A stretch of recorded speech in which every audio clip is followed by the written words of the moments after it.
né? Os seus milhões de seguidores conhecem bem, nós conhecemos bem, nós temos admiração, a família Banco do Brasil tem uma admiração pelo Cortella, e ele vem nos ajudar aí a discutir um tema que para nós é muito caro nesse momento. Eu queria que você pudesse falar para se apresentar aí rapidamente, aí, dizer de ter aceitado o nosso convite, que para nós é uma honra imensa, viu, Cortella? Que bom, eu também, para mim, eu não só tenho relações muito fortes com o Banco do Brasil, tenho pessoas da família que são funcionários do banco ainda na ativa, e sou filho de bancário. Né? Meu pai, Antônio, ficou 40 anos, né, num banco, e eu nasci em Londrina, no norte do Paraná, e sempre conto como curiosidade, meu pai, Antônio, bancário, minha mãe, Emília, professora, ambos do interior de São Paulo, foram no início dos anos 1950 para o norte do Paraná abrir agências de banco. Meu padrinho, inclusive, na cidade em que nasci, era, né, do Banco do Brasil. E eu morei em agência de banco até os 10 anos de idade, que o gerente naquelas cidades menores, lá aqueles tempos mais antigos, ele vivia ou no fundo da agência ou quando era um sobrado, né, no alto da agência. Portanto, não só eu tenho o prazer, né, dessa presença dentro de uma entidade que tem relevância, né, dentro da nossa sociedade, na comunidade, como, além de tudo, né, tem esse tipo de sintonia, né, com aquilo que é a atividade bancária, ainda mais dentro daquilo que é também, né, o Banco do Brasil. Eu sou professor há mais de 50 anos, sou da área de filosofia, né, sou escritor também, tenho atividades no mundo da mídia como comentarista, mas sempre que gosto de ser lembrado, né, gosto sempre de dizer que eu sou professor. Né, e nesse sentido, esse ofício, né, de professor é o que me marca mais nas coisas que tenho. E por isso, claro, uma conversa como essa, ela será prazerosa quando nós dois somos capazes de ensinar e aprender, e quando a gente consegue chegar a outras pessoas que também conosco pensem nos temas que a gente vai refletir. Tá certo. Eu particularmente, tem muito tempo que te acompanho, né? Não quero demonstrar aqui o meu lado tiete aí dessa situação, mas eu acho que é porque eu sou um homem do tempo também, né? Vivi muitos anos no Banco do Brasil, mas tenho uma formação além de advogado, jornalista, então essa busca pela informação é uma coisa muito presente na minha vida, né? E conhecer as pessoas que pensam o mundo, que pensam o Brasil, que pensam a vida de cada um, a nossa rotina. E você é um desses pensadores que enche a gente de alegria quando fala. Eu queria começar esse nosso desafio aqui de tentar ver se você pode nos ajudar, e eu tenho certeza que sim. A nossa entidade é uma entidade que vai fazer 40 anos, agora em fevereiro do ano que vem. E ela viveu assim, ela nasceu num boom de associativismo. Vamos discutir uma nova Constituição, as pessoas se organizando em grupo para tentar se proteger, as associações ganharam força, os sindicatos começaram a ser liberados a funcionar porque estavam sem poder funcionar na década de 80. Então, só que hoje nós vivemos uma situação assim, uma geração nova, e tem ela dentro do Banco do Brasil, bem identificada. Quem entrou no banco depois de 1998 são considerados novos funcionários do banco, né? Perderam alguns direitos, e aí o banco modificou a forma de contratação, mas essa nova geração não tem o mesmo sentimento da outra, da necessidade de se juntar para construir. Como é que você sente isso no dia a dia também? Sinto. Né? A gente tem uma certa exaustão, né, de um modo anterior de convivência que tinha uma perspectiva mais comunitária.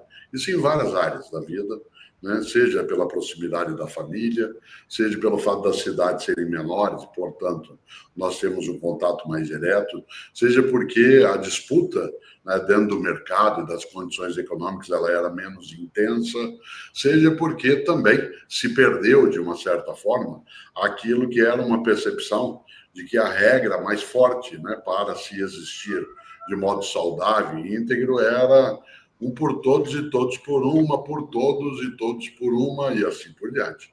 E se colocou como possibilidade, né, a sobrevivência meramente individual, né, uma perspectiva individualista que não é estranha ao cotidiano, mas ela é danosa, na qual a lógica é cada um por si, Deus por todos ou por todas. Portanto, esse risco a gente vem notando, né, em vários lugares. Claro que não se tem isso de modo exclusivo e intenso apenas no Brasil, e menos ainda na atividade, por exemplo, que vocês desenvolvem. Mas é uma perda, é algo que a gente tem que regenerar, isto é, trazer de novo a gênese para que não se encontre mais adiante um risco muito forte, né, de perda das nossas condições de existência final. Né? Um dia, Saint-Exupéry, que é um autor que eu gosto demais, não só pela sua obra Pequeno Príncipe, mas por conta de outras coisas que produziu no campo da literatura, ele diz que cada pessoa é responsável por todas as pessoas.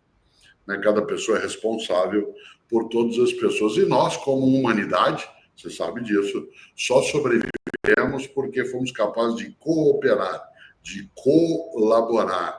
Né? E houve uma época, inclusive na atividade, né, dentro de banco, em que as pessoas que nele estavam se colocavam naquilo não apenas como um emprego, também um emprego, mas como sendo uma tarefa, uma missão, especialmente em bancos, né, de orientação estatal, que tem uma relevância expressiva no conjunto da sociedade. Estar, né, na atividade bancária era, sim, levar a possibilidade de desenvolvimento, né, de subsistência, de condição material de vida, né, para muitas pessoas. E há uma rarefação, como eu disse no ponto de partida, mas isso não significa que é uma fatalidade. Ou seja, não significa que não se consiga recuperar, como eu usei a expressão, regenerar um espírito mais comunitário, né, na nossa possibilidade de vida. Afinal, é só você olhar, né, aquilo que tem como título associação, né, aquilo que faz com que a gente se junte. Nós somos sócias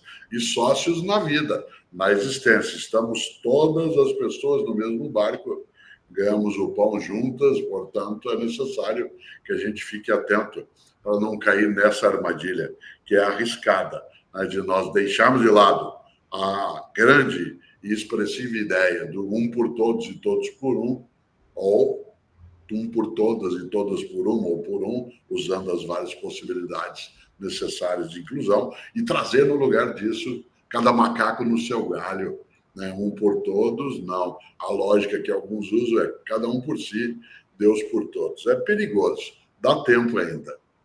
Pois é, a nossa entidade sente um pouco isso, né? Se você olha para o contingente de associados, os aposentados são predominantes. Os jovens olham a associação com desconfiança, as associações de um modo geral, né? Uma desconfiança de que elas serão capazes de, ou que construir uma história, né?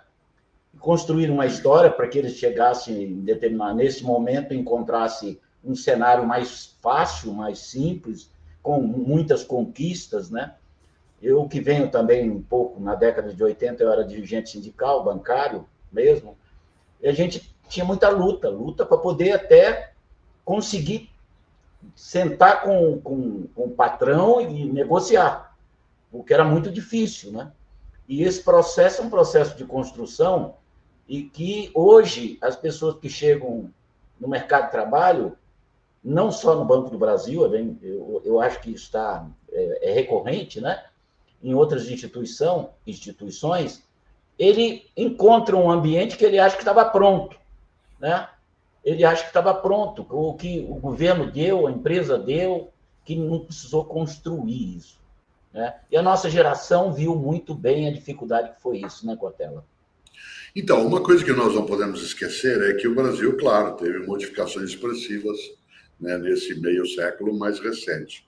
Nossa sociedade, há 50, 60 anos, ela era menos bancarizada, ela tinha menos capacidade de fluidez, né, da força econômica, havia, né, uma rarefação, uma diminuição muito expressiva de meios, né, de produção em relação ao conjunto, uma sociedade essencialmente há 70, 80 anos ruralizada, né, foi há meio século que ela conseguiu dar passos maiores no campo da urbanização, portanto eram modelos mais diversificados em que, como você lembrou, a criação de condições melhores de atividade, de trabalho, de serviço, de relevância, ela foi muito mais uma conquista do que uma concessão, né? Portanto, o esforço feito nas décadas de 1970, 1980, ele foi tamanho para que se conseguisse, né, um arcabouço protetivo nas atividades que as novas gerações que chegaram, elas já encontraram, né, o terreno mais estruturado, as condições mais organizadas e, portanto, soou, de uma certa forma, como uma concessão e não necessariamente como um processo histórico, né, de conquista. Portanto, nem sempre se deu ou se dá valor a todo o processo anterior de edificação, né, daquilo que hoje é, parecendo óbvio, né, aquilo que óbvio não é, né, não era necessariamente, né, desse modo. Evidentemente que isso vale, você sabe disso, também em relação a outras coisas de outras gerações. Evidentemente também, né, que a nova geração ela não é um encargo, ela é um patrimônio de capacidade, de conhecimento, de interesse. Ela será um encargo se nós não tivermos, obviamente, né, esse atrelamento, e você bem o disse, né, das perspectivas, dos desejos, né, das ações. Portanto, a nova geração que chega, ela não foi seduzida, né, por uma perspectiva de fazer daquilo que é o cotidiano uma obra coletiva.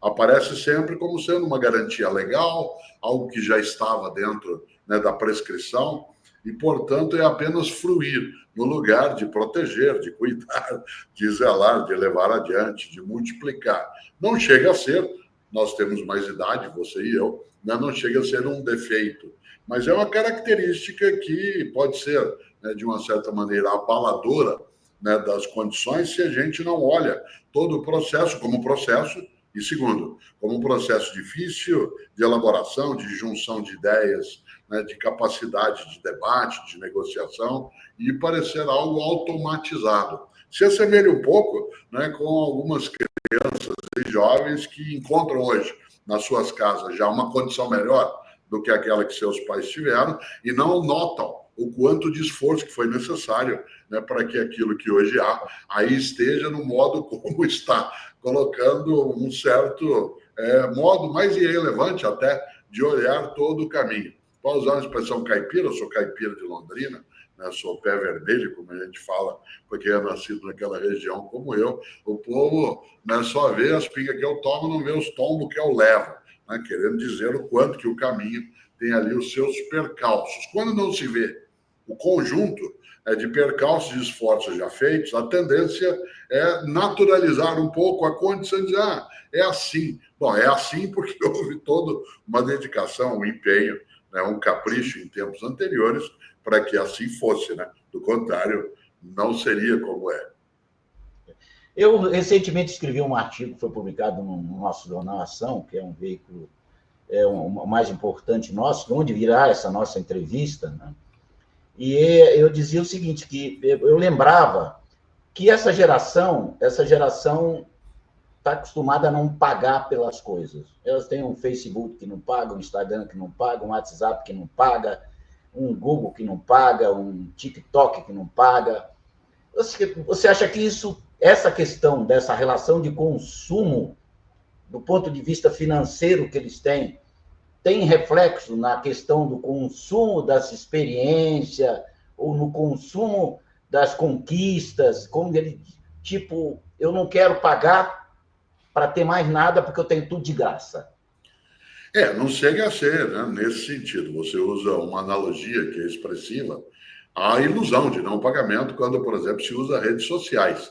Paga-se com o teu esforço, paga-se com o seu tempo, paga-se com a tua dedicação. A pessoa está envolvida, está dando a sua jornada, né, produzindo conteúdo de maneira, entre aspas, gratuita. Não tem um retorno imediato, ou, para usar o termo da moda, uma monetização, né, daquilo. Portanto, é ilusório, né, que seja gratuito nesse sentido, dado que o consumo, como eu dizia, de de uma parte do tempo das pessoas que a isso se dedica no dia a dia, independentemente de ser uma ação profissional ou não, ele é muito intenso. Não é toda geração que tem, né, menos de 40 anos de idade, por exemplo, né, que está marcada por essa condição. Mas uma parcela, sim, ela se habituou ao acesso mais facilitado, né, a alguns produtos e serviços, e isso soou como algo que, portanto, não teria necessidade de tanto empenho e tanta dedicação. E quase que quando se vai buscar, né, fazer uma remuneração de um serviço, de um produto, aquilo soa, vez ou outra, especialmente quando é no campo da atividade profissional, como sendo, né, um direito que, tendo sido adquirido, deveria continuar desse modo. Sendo ilusório, né, se desmancha, né, com facilidade. Eu digo que não é todo o conjunto, porque vejo, né, no dia a dia várias pessoas das novas gerações, especialmente aquela que nasceu dos anos 1980 para cá, com uma compreensão mais nítida do que é que significa, né, esse mundo que pode ser, né, trazedor, né, de coisas que são enganadoras em alguns movimentos e outras não. Então, não é algo que entenda como disseminado, né? Acho que é muito mais essa facilitação. Por que eu digo isso? Porque parte daquilo que eu consegui no meu caminho foi feito a partir de uma perspectiva de uma diminuição de meios à disposição para fazê-lo, né? Isto é, não é que eu não vim de uma família sem condições. Meu pai bancário, quando ele faleceu, ele era diretor, né, num banco, portanto, né, tinha condições de fazê-lo. Não é a rarefação material em casa, a dificuldade em casa. É, sim, de meios num conjunto de uma sociedade que, para que eu fizesse carreira, né, houve necessidade de um esforço grande. Hoje, a gente tem uma série de processos e metodologias e condições tecnológicas que aceleram, né, essa possibilidade. Portanto, elas tiram um pouco da paciência, né, que é necessária para que tudo isso seja feito. Agora, o mundo digital, pegando o exemplo que você deu, né, as pessoas elas imaginam que elas estão tendo ali um passeio, uma navegação, né, que é franqueada, né, sem nenhum tipo de contraparte, né, de reciprocidade. Quem dera, né, não é de maneira alguma, aliás, porque uma parte das pessoas está exaurida exatamente porque tem que gerar o tempo todo conteúdo, que aí sim ela nada recebe, né, para fazê-lo. Portanto, é necessário uma atenção maior.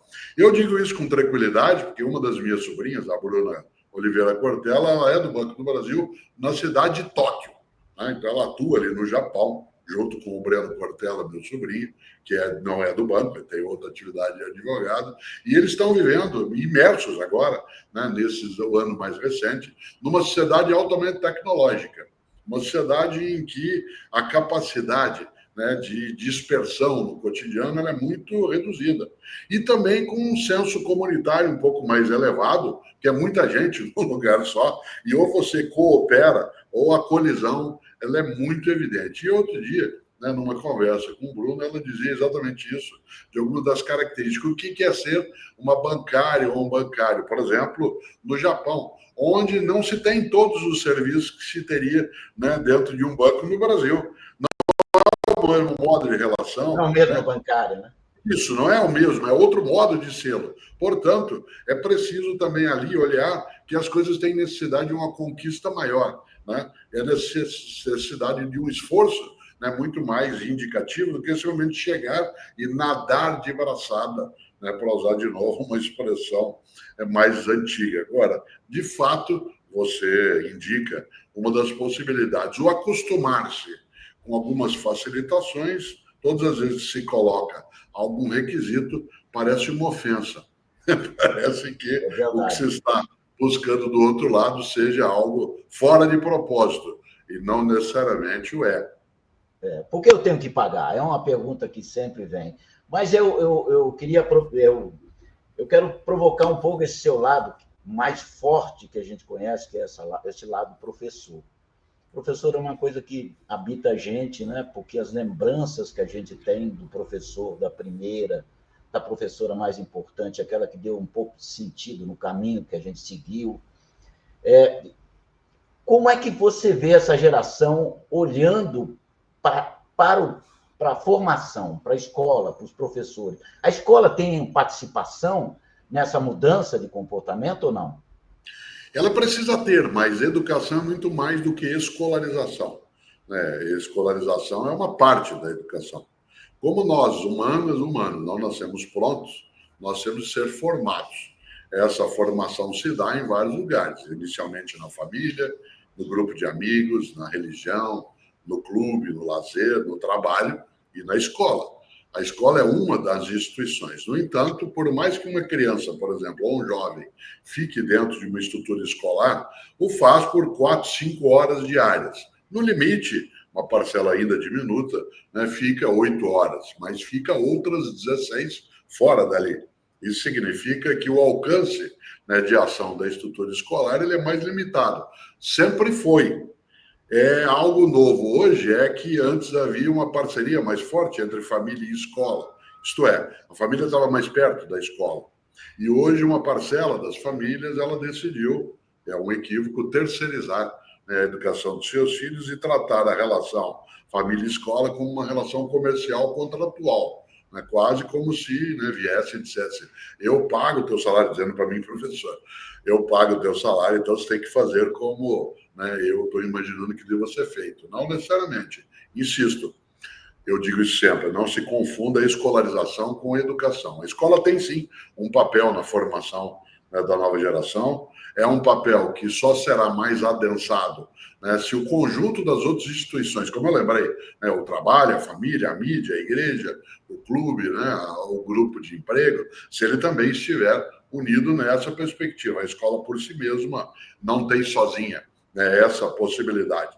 Às vezes assim, mas no passado tinha. Bom, primeiro que era uma população muito diminuta que frequentava a estrutura escolar. Quando você e eu estávamos nascendo, não havia nem 20% da população, né, na faixa etária adequada dentro da estrutura escolar. Ela era quase, mesmo que juntasse pessoas de várias condições econômicas, ela era quase um privilégio. À medida que se tem, né, a democratização do acesso, a ampliação da possibilidade da matrícula, né, a expansão de uma escola necessariamente pública, como tem de ser, sem que o privado fique excluído, mas ele é minoritário, a gente vai ter ali outra alteração. Diz assim, mas no passado a escola formava mais. É verdade, porque a família estava junto, ela estava próxima. Se você se lembra, na tua trajetória e na minha, nossos pais, especialmente a mãe, no caso, né, meu e talvez no teu, ia mais à escola. Era chamada, conversava, se conhecia. Né? Você me lembrou que o professor é importante, minha primeira professora de memória, que foi quem me alfabetizou, eu nascido em Londrina, foi alfabetizado por uma curitibana, né? A professora Mercedes Martins Madureira, que já faleceu, né, há bastante tempo, mas que continua em mim. Né? Ora, vez ou outra, a dona Mercedes chamava a dona Emília, minha mãe, seu Antônio, meu pai, para uma conversa. Havia, insisto no termo, uma parceria, uma colaboração, um trabalho conjunto na formação. À medida em que houve esse fosso maior, em que parte das famílias entendeu, né, que a estrutura escolar ela era responsável por si mesma, né, tal como se tem o personal stylist, o personal trainer, aí se imagina que você tem o personal father, o personal mother, né, que alguém possa substituir ali a atividade. E eu faço essa brincadeira sempre, essa que acabei de fazer, do personal, né, porque parece só a prestação de um serviço e não parece para muita gente que a atividade da educação escolar ela é um apoio à família que vai além, né, de ser um mero serviço. Volto ao ponto de partida na tua pergunta, né? Será que a escola tem um papel? Sem dúvida, mas ela só terá relevância maior se houver ali a possibilidade do braço dado, né, com a família nessa circunstância, porque do contrário, né, ela perde energia. De nada adianta eu, por exemplo, dentro da estrutura escolar, exigir disciplina na organização, foco, né, em relação ao estudo, a demanda para que as atividades requeridas sejam realizadas, se a família ela deixa a frouxidão, né, nessa condição. Por isso, sem que a escola seja colocada aí num patamar de santificação, ela por si mesma, por mais que tenha um esforço, ela não consegue, né, todas as coisas. Seria o mesmo que eu supuser, né, que a associação pode fazer tudo por todas as pessoas, ou a colaboração, ou não se consegue de maneira alguma. Cortella, você que é um filósofo, um escritor, um observador atento do mundo, como é que você vê a polarização política ou o caminho que a política seguiu no nosso, e que, de alguma forma, a nossa geração pegou bem nisso, né? A gente saindo do regime que a gente considerava de exceção, a luta pela democratização, a Constituição nova, os pensamentos mais ligados à esquerda, tentando conduzir o país para um caminho mais que eles acreditavam, e agora nós vivemos uma polarização. Isso reflete também no comportamento das pessoas? Eu gosto e tenho usado com frequência uma frase atribuída a Mahatma Gandhi, que foi um grande pacifista. E, como eu digo com frequência, ser pacífico não é ser passivo, ser pacífica não é ser passiva. Paulo Freire, com que eu tive a honra de trabalhar 18 anos, que aliás foi meu orientador de doutorado. Paulo Freire é um homem que não era e não é imune à controvérsia e que não recusaria que pessoas não pensassem como ele, porque ele é alguém que caminhou no processo democrático e não discordaria que alguém dele discordasse. Discordaria, isso sim, que quem dele discordasse fosse proibido de fazê-lo. Né? Nesse sentido, Paulo Freire, ele guardava uma perspectiva, né, muito forte nessa ideia de lutar pela paz. O que pode parecer uma contradição em termos, mas lutar pela paz não é a luta da brutalidade e da violência, é a luta do esforço, da dedicação. E eu uso muito uma frase do Mahatma Gandhi, que tem a ver com isso que você levanta, em que ele dizia, olho por olho, uma hora acabamos todos cegos. Olho por olho, uma hora acabamos todos cegos. Esse tipo de polarização extremada, na qual não se admite a possibilidade do conflito, porque ele degenera para confronto, não tem vitória. Há muito tempo eu me refiro, inclusive em relação a outros países, né, usando um termo que ele é exagerado, mas ele serve como exemplo. Guerra civil não tem vencedor, só tem sobrevivente. Não há na história humana qualquer guerra civil que tenha tido um vencedor. Se você pega a grande guerra civil norte-americana, até hoje, aliás, no momento, há reflexos dos grupos que se digladiaram no século XIX em relação à supremacia, em relação ao escravagismo, em relação à posse econômica, à imigração, às terras indígenas originárias, etc. Né? E isso persiste. A Espanha viveu intensamente, né, uma guerra civil, o Líbano viveu e vive em vários momentos, portanto, insisto, né, nós não vivemos, claro, que se caracteriza como uma guerra civil no sentido clássico, mas algumas pessoas dão a sensação de que desejam que isso aconteça desse modo. E eu lembro de novo, não há vencedor.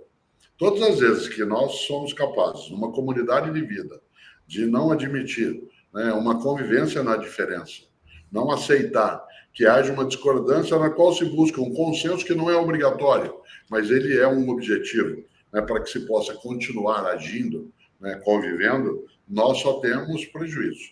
Né? Nesse sentido, a polarização que vivemos ela não é inesperada, ao contrário do que dizem alguns, no meu entender. Nós não estamos retomando, né, uma perda do fôlego democrático apenas, porque a democracia, na trajetória do nosso país, em 525 anos de história, ela sempre foi muito pequena no tempo. Né? Isto é, o mais presente, o mais constante foi a ausência da democracia.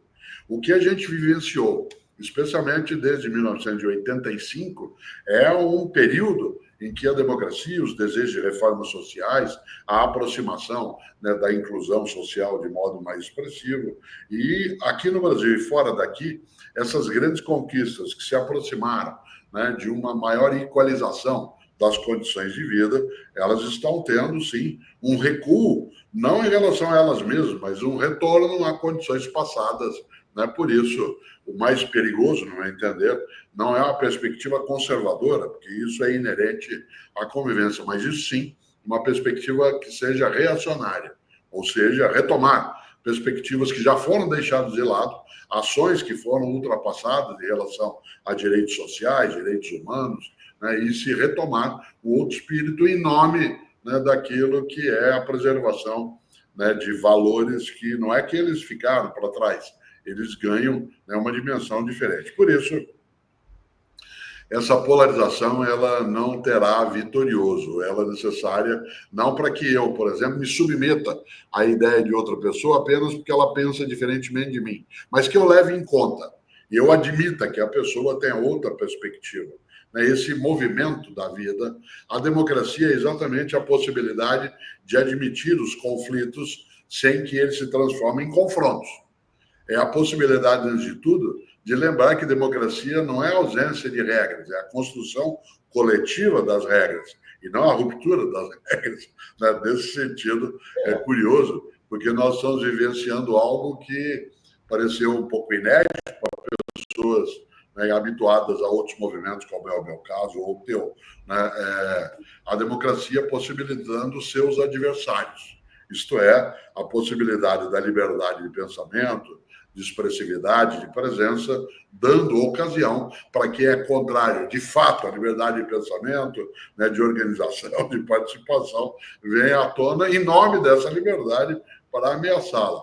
Ela terá, essa nossa democracia, de encontrar caminhos em que isso seja feito, ou seja, a convivência, a construção da harmonia, sem que a gente perca os valores mais sérios que têm de orientar, sim, os nossos tempos. Na minha última conversa, aqui, um papo como nós estamos tendo hoje, foi com o Luísa Trajano. E a gente comemorou naquele momento a conquista das mulheres, que passaram a ter direito de compor os conselhos de administração das empresas estatais na proporção de 30%. Essa luta que a gente sabe que não só as mulheres, mas as minorias vêm travando historicamente nos últimos anos. E você, como historiador, como filósofo, você acha que a gente patinou demais ou a gente está no ritmo? Não, há uma oscilação nessa questão. Ela tinha um fôlego maior, e esse fôlego ele foi restringido nos 5 anos mais recentes. Houve uma diminuição do fôlego por várias razões, entre elas, uma organização dentro da democracia, de uma outra perspectiva ideológica, que ganhando a capacidade de condução da política nacional, não tem a mesma visão que uma parcela das pessoas, no caso, por exemplo, eu tenho, em relação à igualdade de gênero. Nesse sentido, claro, havendo essa diminuição do ímpeto, houve também uma redução da divulgação, da presença, mas nós temos ainda vários movimentos a serem comemorados, não só pela presença na gestão de instituições, de organizações, de bancos, de empresas, de escolas, de universidades, em que essa igualdade de gênero ela vem como um requisito de decência, de convivência séria, de algo que é honroso. Por isso, sim, acho que perdemos, nesse momento, uma parcela daquilo que era o movimento originário, que dava um impulso maior, mas não perdemos o horizonte em que isso tem que ser colocado. Nos tempos mais recentes, especialmente nos 5 anos mais recentes, os focos de atenção eles se multiplicaram tanto que esse movimento, que é importante, é decisivo, ele ficou lateralizado um pouco. Isto é, nosso tempo e energia acabou tendo de se dedicar, se pegar de 5 anos para cá, uma parte é a sobrevivência da comunidade brasileira e do mundial face à pandemia. E, em segundo lugar, a ter de lidar no dia a dia com coisas que a gente já imaginava ultrapassadas, como movimentos reacionários, como a tentativa de anulação de direitos sociais, a recuperação de coisas que estão muito mais no mundo pré-renascentista do que dentro do século XX e XXI. Então, nesse sentido, houve a diminuição desse fôlego, mas não, insisto, de maneira alguma, a necessidade, a intenção e o esforço. Há muitos grupos de mulheres, especialmente de homens também, que se dedicam a buscar aquilo que é a possibilidade absolutamente decente de uma igualdade. Eu digo com frequência, reconhecer as diferenças não significa admitir as desigualdades. Homens e mulheres somos diferentes, não somos desiguais. Brasileiros e não brasileiros somos diferentes, não somos desiguais. Brancos e negros somos diferentes, não somos desiguais. Nordestinos e sudestinos somos diferentes, não somos desiguais. Nessa hora, a possibilidade de se comemorar, como você mencionava que fez, ela comemora etapa. mas ela não comemora ainda aquilo que é a conclusão desse processo, porque ainda, olha a palavra de novo, ainda não aconteceu. O ainda é um indicador, né, de esperança ativa e não de sentar e aguardar. Cortella, tem uma frase sua que você atribui como segredo da vida que marcam muito assim as suas manifestações a respeito do desafio que é colocado para as pessoas individualmente, né? Que é a vaca não dá leite. A vaca não dá leite. Você acha que quando você fez quando você divulgou isso, você falava de uma relação com o filho. Você acha que ela serve? Claro que você estava vivendo o seu momento ali, como eu tenho 4 filhos também, tenho as minhas dificuldades com meus filhos, que são naturais, de idade diferente, pensamento diferente, né? Mas esse sentimento de que de luta, de buscar, você acha que está presente na sociedade, não é na sua casa nem na minha, né? Sim, é necessário, antes de mais nada, que a gente lembre às crianças, jovens e a nós também, que desejos não são direitos. Desejos não são direitos, não é porque eu desejo que exatamente por isso eu tenha o direito. É preciso conquistar, ir buscar, ir atrás. E nesse sentido, essa expressão que eu usei um dia, que configura, né, um raciocínio mais ampliado sobre a necessidade do esforço, eu brincava com cada um dos meus 2 filhos e filha, desde pequenos, que sim, eles tinham que entender que o segredo da vida é que vaca não dá leite, isto é, você tem de tirar.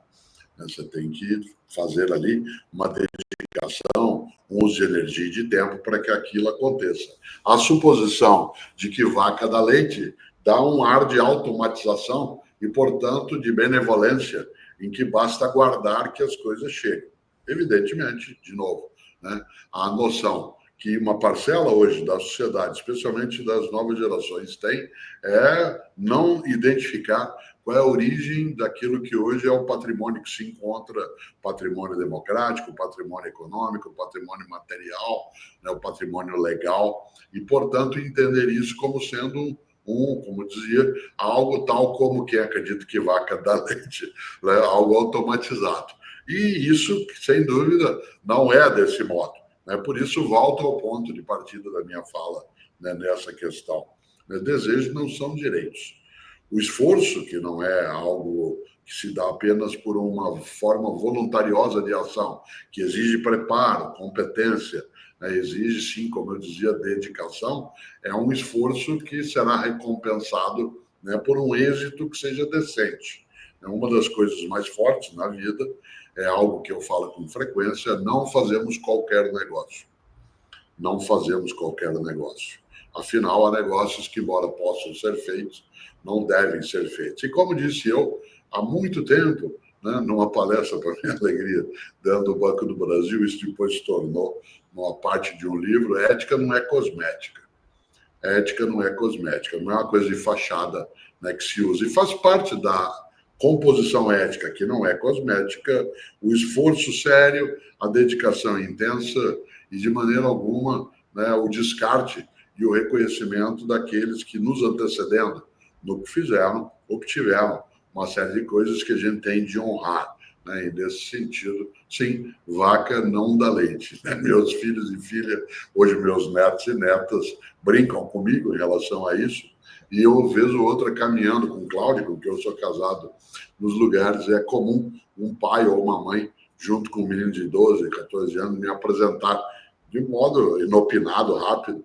Esse é o moço, eu gosto do elogio, o moço, esse é o moço que disse que vaca não dá leite, que eu já te ensinei. Então, essa é uma lição, né? É uma lição boa que não pode ser deixada, né, de lado. Afinal de contas, se tem, né, ali o trabalho exercido, o ofício, né, desenvolvido, é que resultará. Não é algo que simplesmente se senta e aquilo desaba do céu e cai no colo. Nem leite, né, vem desse modo. Uma pessoa sabe, quando tendo vivido já no mundo do interior, o trabalho que dá. Né? Mesmo hoje, onde há automatização de processo, né, de retirada, né, com as máquinas que o fazem, ainda assim é preciso um trabalho grande não é simplesmente você assovia e as coisas vão acontecendo. Até para ficar aí em linha com a sua produção, que deu para a gente um tempo que você reservou para nós, que a gente agradece muito, eu queria perguntar, fazer uma última provocação, lembrando que uma frase de Winston Churchill, que você deve conhecer, que atribuem a ele, pelo menos, né, que diz que se todos fizerem a sua parte, em pouco tempo o mundo estará em ruínas. O associativismo nos chama para o contrário disso, né, para a gente se juntar. E eu como um homem que veio do movimento sindical na década de 80, ajudei a construir essa entidade, e vejo assim as lutas do funcionalismo do Banco do Brasil muito presentes na minha vida, nesse meu 50 anos de Banco do Brasil. Gostaria que você, se pudesse, dissesse para nós assim, como é que você vê isso e qual é o caminho que nós poderíamos continuar percorrendo para continuar fazendo valer isso, a união das pessoas em torno dos ideais, para construir alguma coisa que seja para todos. Não há outro caminho que possa levar ao êxito de uma comunidade de vida que não a colaboração, a associação, a cooperação. Muitas vezes se imagina que alguns dos modelos que pessoas têm usado, como o individualismo exacerbado, como a lógica do auto-exclusivo cuidado, que isso seria exitoso. Ao contrário, conduz a um isolamento cada vez mais estrutural, né? E nesse sentido, a ideia de se associar, a ideia de cooperar, de colaborar, é o único caminho. Nós já temos isso na nossa origem histórica, desde que a humanidade ela desponta, até os nossos tempos atuais. Todas as vezes que nós nos afastamos do espírito comunitário e criamos apenas uma convivência de rebanho que está no mesmo espaço, mas não coopera, isso foi extremamente perigoso, né? Portanto, quando você diz como é que enxerga, eu insisto, esse é o único caminho.